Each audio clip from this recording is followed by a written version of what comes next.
एक पुरसकून और सब्ज गांव था, जहां हर सुबह नहर के किनारे से धुन उठती थी, जैसे कोई मासूमियत का चादर बिछा दी हो। गांव के कोने में एक पुरानी लोहे की दुकान थी, जहां रोज सुबह से लेकर शाम तक हथौड़ा बजता रहता था। यही थे सचू लोहार की जगह, एक गरीब लेकिन निहायत ईमानदार आदमी जो अपनी छोटी सी दुकान में लोहे का काम करता था। उसके पास न कोई जमीन थी, न बंगला, न गाड़ी, सिर्फ एक कुर्सी थी जिसमें थोड़ा बैठकर सांस ले सकता था। सचू की आंखों में एक सुकून था जो जिंदगी के दुखों के बावजूद रोशनी की तरह चमकता था। सचू लोहार के 3 बेटे थे, गोलू, मोलू और भोलो। तीनों के चेहरे बिल्कुल एक जैसे थे, जैसे किसी ने एक ही ढांचे में तराशा हो। तीनों का रंग गंदुमी, आंखें भोली सी और लबों पे हमेशा शुक्रगुजारी की मुस्कुराहट। गोलू सबसे बड़ा था, गंभीर और जिम्मेदार। मोलू मैन बचपन की शरारत और जवानी की मेहनत थी। भोलो सबसे छोटा मगर दिल का सबसे नर्म। तीनों भाई दूसरों के खेतों में काम करते, दिन भर धूप में झूलते और शाम को घर लौटा कर माँ के रोटी से सुलगते तवे का इंतजार करते। गांव में एक खूबसूरत मस्जिद थी जिसमें सेफ्ट कालीन बिछे हुए थे और मिनार से रोज अजान की आवाज गूंजती थी। मस्जिद सच्चू की दुकान के बिल्कुल पास थी। जब अजान होती थी तो लोहर की हथौड़ा रुक जाती थी। सच्चू आंखें बैंड करके सिर झुका लेता, लेकिन मस्जिद नहीं जाता। गांव के बुजुर्ग अक्सर उसके पास आकर कहते, सचू भाई, हज चलिए ना, जमात में बरकत होती है। लेकिन सचू सिर्फ मुस्कराता, कुछ नहीं कहता। लोग उसकी रविश पे हैरान थे, मगर उसकी ईमानदारी और खामोश नेकनियाती के कायल भी थे। सचू की एक और आदत थी जो सिर्फ कुछ लोग ही जानते थे। हर शाम जब घर आता तो अपने खाने का आधा हिस्सा तोड़कर गाली के भूखे कुत्तों को डाल देता। ये वही कुत्ते थे जो रोज उसके शॉप के आसपास घूमते, लेकिन उसके बगैर किसी को नजदीक आने नहीं देते, जैसे उनकी वफादारी सचू के साथ किसी बेआवाज कासम में बंधी हो। वो कुत्ते उसके मसरूफियत के साथ ही बन गए थे। न कुछ मांगते, न कुछ कहते, सिर्फ उसकी आंखों में झांक कर सुकून ले लेते। दिन बीत रहे थे। गोलू, मोलू, भोलो अपने काम में लगाए रहते। सचू लोहे के सथ अपने नसीब को भी पीट रहा था।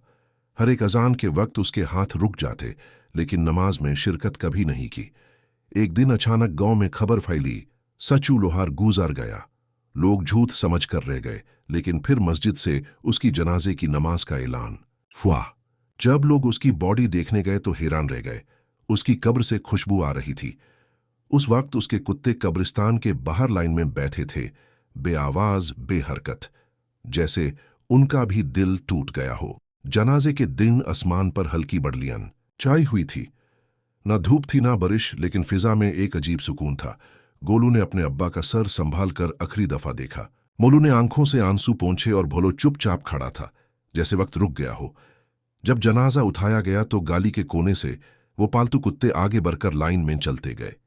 कब्रिस्तान के बाहर लोग रुके और हैरान होकर ये मंजर देखा। ये जानवर तो जैसे इंसानों से ज्यादा वफादार निकले। जनाजा दफन होने के बाद गोलू, मोलू और भोलो ने मस्जिद के पेश इमाम से मुलाकात की। इमाम साहिब ने कहा, तुम्हारे वलीद ने शायद नमाज में शिरकत नहीं की, मगर उनका अमाल, उनका सब्र, उनकी खामोशी में एक नूर था। शायद वही उनकी मकबूलियत का सबब बना। गोलू ने सर झुका कर कहा, हमारे अब्बा हर अजान के वक्त अपना काम रोक कर सुना करते थे। वो कहते थे, अल्लाह की आवाज को बेपरवाही से नहीं सुना जाता। दिन बीते, महीने गुजरे। गोलू ने अब्बा की दुकान संभल ली। उसने वो ही हथौड़ा उठाया, वो ही लोहा गर्म किया, लेकिन अब उसकी सूरत में सचू लोहार की तस्वीर नजर आती थी। गोलू जब हथौड़ा मरता तो उसके हर वार में अब्बा की यादें गूंजती। मोलू और भोलो ने गांव में जमीन ठेके पर ली और खेती शुरू की।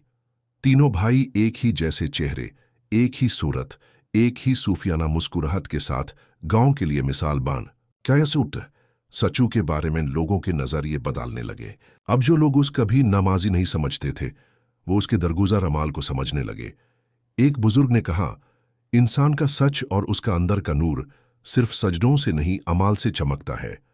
मस्जिद के सामने एक छोटी सी कुर्सी लगाई गई, जहां कभी सचू बैठकर अजान सुना करता था। अब लोग उस जगह को इज्जत से देखते थे, जैसे वो एक मकाम हो गया हो।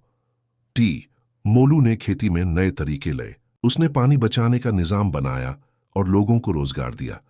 भोलो ने पुराने बीज को नई जमीन में उगाया और हर साल अपने ज्यादा फसल का हिस्सा गरीबों में बांट देता। गोलू दुकान में रहकर हर एक लोहे के टुकड़े को जिंदगी देता, जैसे उसमें कुछ रूह फूंक रहा हो। उन तीनों ने अपने बाप का साबक अपनी जिंदगियों में उतार दिया। खामोशी से नेकी करो बिना दिखवा के। गांव का रंग एक जैसे था, कच्ची गलियां, मिट्टी के घर और हर एक चेहरा तसल्ली से भरा हुआ। लोग अब गोलू से मशवरा लेते थे, मोलू के साथ खेती सीखते थे और भोलो के साथ वक्त गुजारते थे। तीनों भाइयों ने कभी किसी से ऊंची आवाज में बात नहीं की। उनका लहजा भी वैसा था जैसे उनके बाप का, नार्म, मोहतारम और पुरसुकून। टीए मस्जिद के इमाम ने एक दिन गोलू से कहा, तुम्हारे वालिद की जिंदगी में सब्र था और तुम लोगों में अमाल का जज्बा, ये नस्लों के लिए एक मिसाल बनेगा। गोलू सिर्फ मुस्कुराया, फिर मस्जिद की तरफ देखा, उस मिनर की तरफ जहां से अजान आती थी। उसने कहा, हमारे अब्बा ने अजान को सिर्फ सुना नहीं, उसे जिया था। सी एक शाम जब बहुत तेज आंधी चाली तो दुकान का एक हिस्सा गिर गया। गोलू ने बिना किसी मदद के रात भर दुकान संभाली। सुबह गांव के लोग आए तो देखा कि गोलू अकेला नहीं था, उसके आसपास कुत्ते थे, वही वफादार जानवर जो अब भी दुकान के चक्कर लगाते थे। गांव वाले हैरान हुए कि ये वफादारी सिर्फ इंसानों में नहीं होती, दिल और रूह में होती है। 14 एक दिन एक शहर से आदमी आया जो लोहे का कारोबारी था। उसने गोलू से कहा, तुम्हारे हाथों में हुनर है, तुम शहर चलो, बड़े पैसे कमाओ। गोलू ने सिर झुका कर कहा, मेरे अब्बा ने कभी अपना गांव नहीं छोड़ा, मैं भी नहीं छोड़ूंगा। यहां का मिट्टी, यहां का अजान, यही मेरी रोजी और बरकत है। पेट मोलू ने एक दिन एक गरीब किसान को अपने खेतों का एक टुकड़ा दे दिया। जब भोलो से पूछा गया तो बोला, हमारे अब्बा कहते थे किसी की रोजी की वजह बनना सबसे बड़ा अमल होता है। लोग इस मिसाल से रोते भी और सीखते भी। तीनों भाई गांव के दिल बन चुके थे। उनका आपस का प्यार, उनका इखलाक, उनकी खामोशी सब कुछ बयान कर देती थी। सेलीस गांव में एक नया तालिबे इल्म आया। उसने गोलू से कहा, क्या आपके अब्बा बुजुर्ग थे? उनका इल्म क्या था? गोलू ने कहा, वो लिखना नहीं जानते थे, लेकिन उनके अमाल इतने गहरे थे कि हर शख्स उन्हें पढ़ता था। तालिबे इल्म ने कहा, फिर तो वो एक जिंदा किताब थे। गोलू सिर्फ मुस्कुराया। 27 मस्जिद के पीछे एक पुरानी चौकी थी जहां बचपन में सच्चू बैठकर अजान सुना करता था। भोलो ने उस जगह एक छोटी सी यादगार बनाई, एक पत्थर जिसमें लिखा था, जो खामोशी में जिंदगी जीता है उसकी बात आसमान तक जाती है। 28 तीनों भाई जब कभी एक साथ बैठते तो अपने अब्बा की बातें याद करते। गोलू कहते, वो काम बोलते थे लेकिन हर लफ्ज में दुआ होती थी। मोलू बोलता है, उनके हाथ मेहनत से भरे थे लेकिन कभी किसी से शिकायत नहीं की। भोलो आंखों में आंसू लाकर कहता, उन्होंने हमें दिखाया कि असली इबादत इंसानियत होती है। नई साउन गांव में एक छोटी सी किताब लिखी गई, सचू लोहार, एक खामोश सूफी। उसमें उनकी जिंदगी के मनाजिर, अजान के वक्त का सुकून, कुत्तों की वफादारी और 3 भाइयों का जज्बा लिखा गया। ये किताब गांव के लाइब्रेरी में रख दी गई, जहां हर नई नस्ल इसे पढ़ती और रोने लगती। हर ईंट पर गोलू लोहे का एक छोटा सा चिराग बनाता और उसे मस्जिद के दरवाजे पर रखता। उस चिराग में वो रोशनी होती थी जो सचू की यादों में बसी थी। मोलू और भोलो मस्जिद के आसपास सब्जी बांधते और हर गरीब का दाढ़ कम करते। कम्बेन गोलू की दुकान एक निशानी बन गई थी। उसका एक कोने में एक पुरानी कुर्सी रखी गई, वही जिसमें कभी सच्चू बैठकर अजान सुना करता था। लोग उस कुर्सी को देखकर दुआ मांगते जैसे वो एक बुजुर्ग की याद हो। टूस एक रात भोलो ने सपने में अपने अब्बा को देखा। वो कहते थे, मुझे फख्र है तुम तीनों पर, तुमने मेरा नाम अमाल से रोशन किया। सुबह भोलो रोकर उठ गया, लेकिन उसकी आंखों में नूर था।